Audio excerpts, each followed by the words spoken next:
This time we look at this circuit.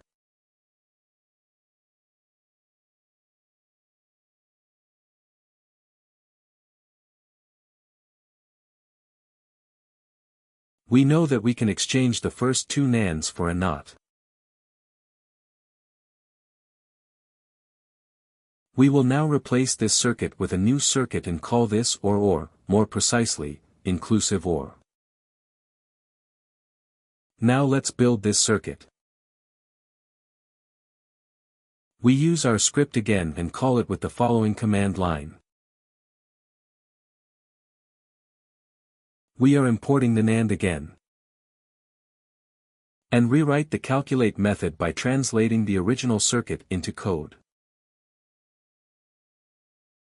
In addition, we define a fast method again.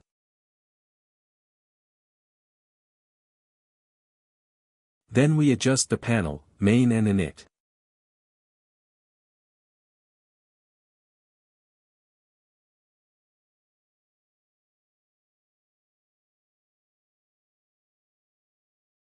We now build this circuit and check the possible results.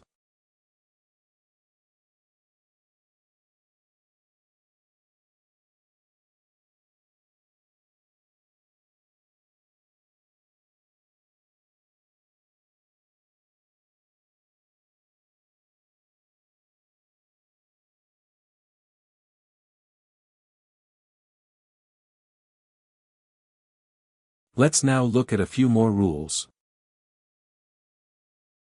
First, we set B to 0 and find that the result is always A. Then we set B to 1 and notice that the result here is always 1.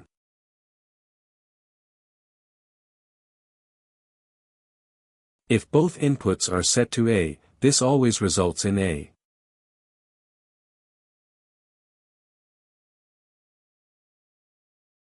If you now pass A and not A to the OR, you always get 1 in return.